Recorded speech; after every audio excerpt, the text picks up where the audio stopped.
Hello, and welcome back to Lora's Plans. So in today's video, my intent is to go through and look at what was scheduled to be the next subject in the Great Planner Experiment and talk to you about why I have decided not to use this planner system. But before I do that, I wanted to take a moment to say thank you. Thank you to everyone in this community that took time out of your busy days to offer sympathy, to offer support, to share your own personal stories about loss of your family members, our little fur babies, and just the overabundance of kindness that was shown myself and my family as we lost Indiana. He was a very valued member of our family and he is missed greatly, but I know that we made the right decision in helping ease his pain and suffering. But to all of you, thank you so much for being so kind. You have no idea how amazing it felt to know that having grief like I did and do have currently is something that many of us share. So thank you. But I feel like I'm dropping a bomb in saying that I decided not to use the Erin Condren Life Planner and Daily Duo combination. And I feel like I need to explain my thinking and why. This, I think, will really funnel nicely into the One Book July theme of taking time to evaluate your methodology or your planning system and ensuring that whatever planner you go into matches that methodology well. And if it doesn't, then don't worry about not using it or not purchasing it.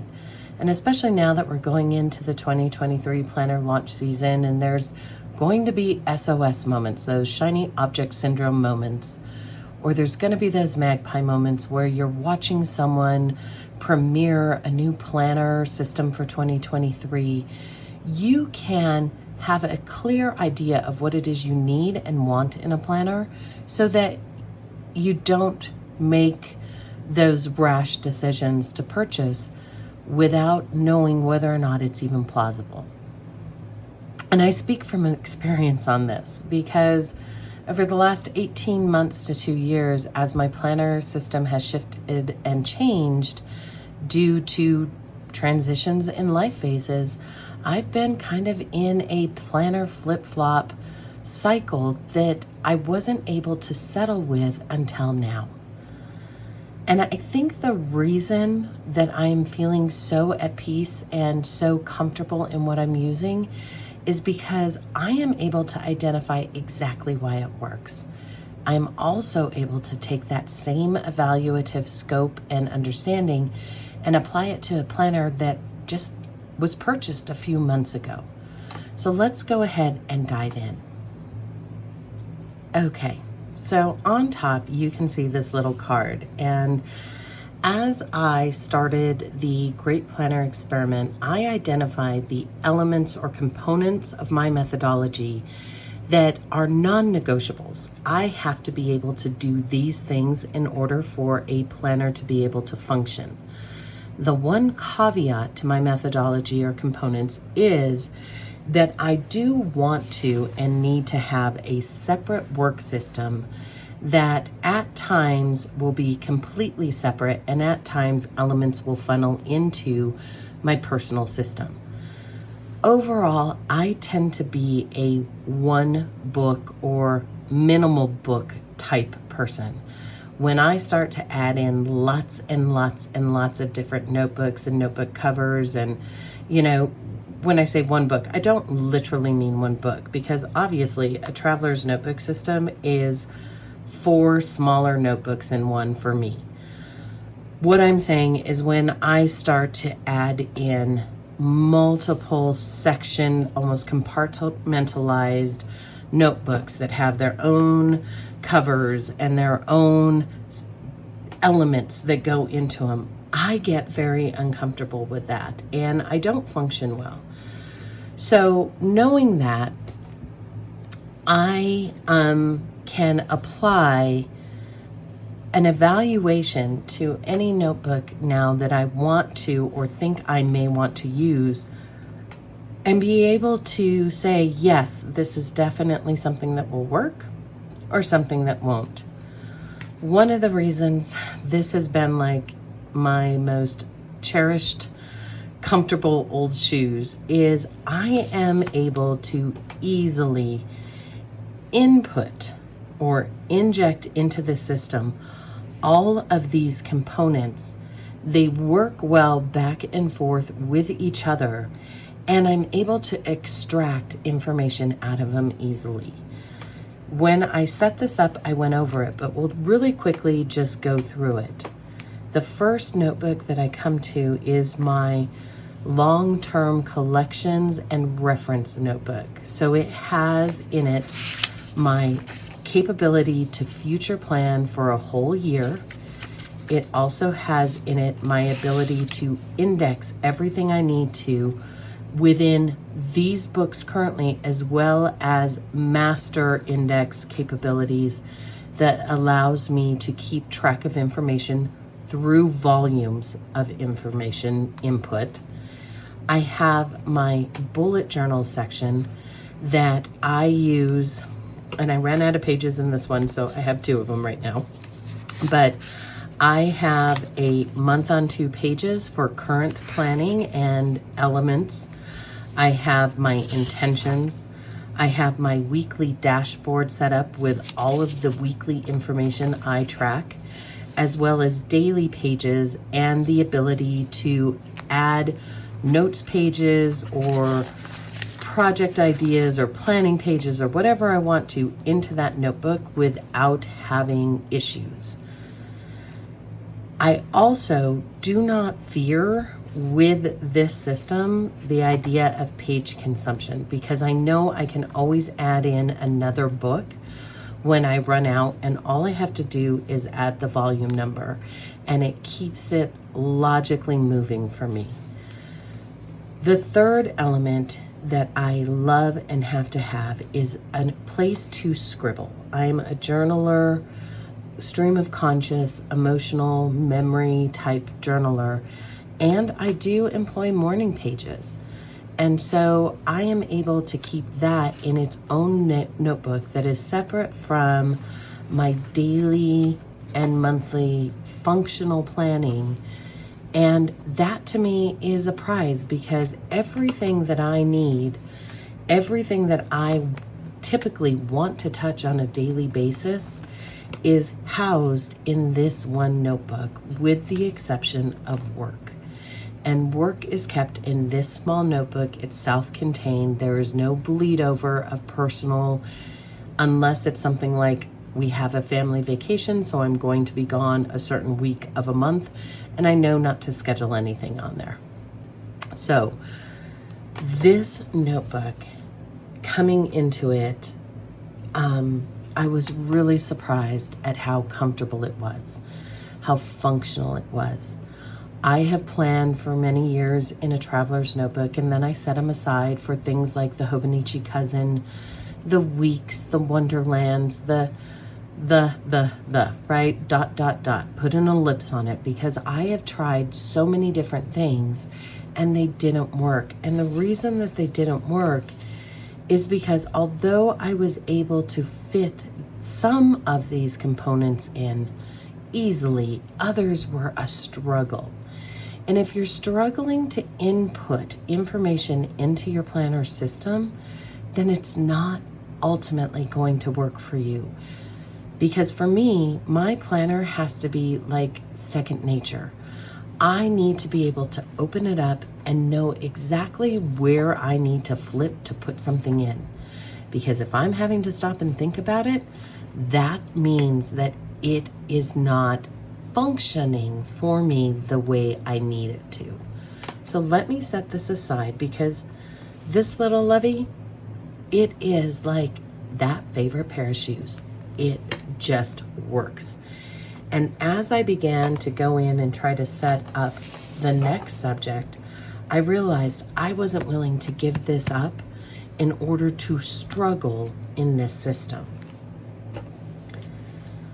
I love coiled bound planners, or I guess I should say I love the idea of coiled bound planners. But when I apply my methodology and components and try to input them in here, it didn't really work. I was able to get some in, but others I was having to scramble to find places for. And that wasn't okay.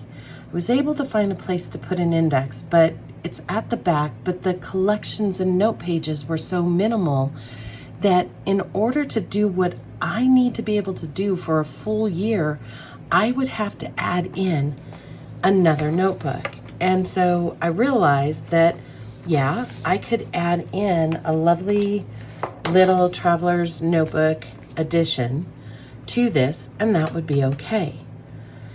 I would be able to do my future planning in the monthly sections of these notebooks, but the index and collections and notes that are yearly based would need to be in here.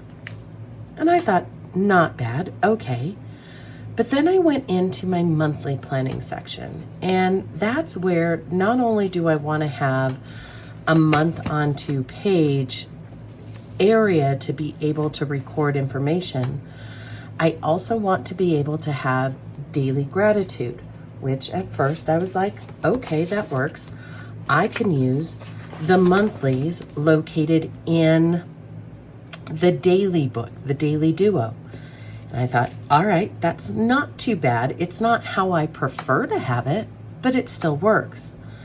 But then I started to think about, where do I put my monthly tracking things? Like, which book am I going to put my financial spreads that I like to have? Which book am I going to put in my monthly routines as far as cleaning and home maintenance and things like that? Where am I going to put all of that stuff? And the obvious answer was, okay, I'm going to have to come back to this book to house all of those things, which means I'm probably going to need to put another monthly page in here. So now I have a monthly page here, a monthly page here, and a monthly page in here, plus the monthly logs, plus then the yearly, and so on and so forth. All right, I can do that. We're really only looking at 3 books. But then I got to the weekly, and I had the same problem. Where do I put my menu? Where do I put my rolling task list? Where do I have my habits and action steps? Where do I have my reflection and intents? Where do I have the trackers that I do that are just specific to weeklies, not monthlies, weeklies? The scheduling was easy. I was able to put the scheduled elements in here, and I could fit some of the other elements on this page, but it would be forcing them into areas that, in my mind, the way that this page is set up is not really how it's intended to be used or how I would like it to be used. I learned that with the Moxie Life. It didn't really work for me, and I stopped using it. Then I started to think about the dailies. And I went with the dailies because they have this beautiful timed vertical bar. They have a to-do list, but I didn't think clearly when I purchased about the amount of space that is available for someone to record their thoughts and notes. And granted, there is this note page at the end, but most likely, in order to get all of the things in that I need to do on a weekly, I'm either going to have another book that is just for that, or I need to put it here on a weekly dashboard. So if I put it here, then where do I keep my notes and my scribbles? Where do I keep those daily elements that I track on every single day and do on every single day? And I started to get very anxious because I realized I was changing my pattern of doing things to try to fit it into this container. And although I am enamored of this container, it is not truly a functional system for me. And when I had that aha moment and realized that I was starting to make a ton of adaptations, and to truly make it work, I was going to have a yearly companion, probably some sort of miniature bullet journal to really do what I wanted to do. So there's 2 books plus these 2 books, okay? Plus, I know myself, I would need to also add in this type of scribbles idea, or to get another bound journal and put it in a cover and utilize it. Well, yeah, that was the straw that broke the camel's back, because one of the attributes that I really like and need to have to function well is I want minimal need for additional notebooks to have to be included in order for my methodology to work. And that was it. That's what broke it. I do not work in an environment that has tons of room. My mind and my focus totally gets broken when I am surrounded by a lot of clutter or a lot of distractions. I have to move those away and keep them away so that I can focus on what I need to do on a daily basis for work, for home, for everything. And I do keep my work and my everyday carry together on my desk, because I shift and change from work to personal multiple times throughout the day. So, truthfully, think about it. With the number of notebooks I would have had to add in, I would have been basically adding in a whole TN, plus these 2 books, plus this, for everyday planning. And that does not include my memory journal, and that does not include anything else. This is just for everyday functional planning. This, in my mind, was a deal breaker, and it's not okay.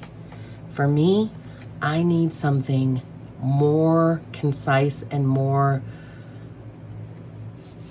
uniform and less additional. So this isn't going to work. And instead of forcing myself to do it and going through that anxiety right now, I went ahead and decided we are not even going to truly attempt to move into this.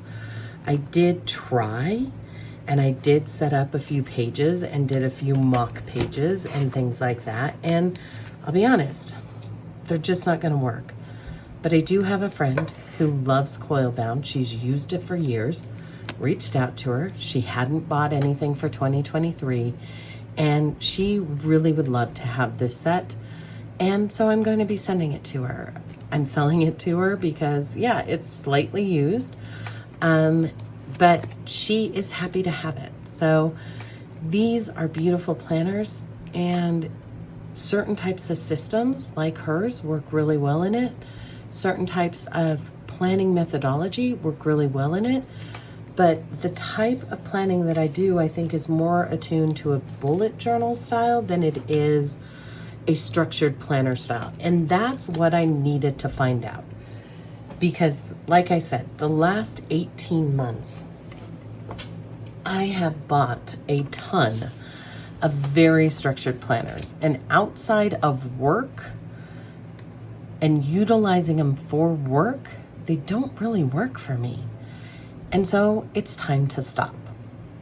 So what does this mean for the rest of our Great Planner experiment? Well, for now, I'm going to stay in this TN. And next week, I was thinking that maybe I would bring in one of the other structured planners that I had purchased and do exactly what I did today. Go through with you on camera and see if I can make it work. And if I can, great. But if I can't, that's okay as well. And I will stay in the comfortable old pair of shoe type planner that seems to work just right. Let me know what you think about that idea. Do you think that will help you in any way? Do you guys also have a comfortable old pair of shoes that you tend to kind of cast aside for a while because you get a new shiny patent leather pair and you wear them until the blisters hit, and then you regret ever putting aside those comfortable old shoes? Let me know. But for now, I'm going to let you go. I plan on having another video up next week. So until then, everybody have a wonderful weekend, and I will see you next time.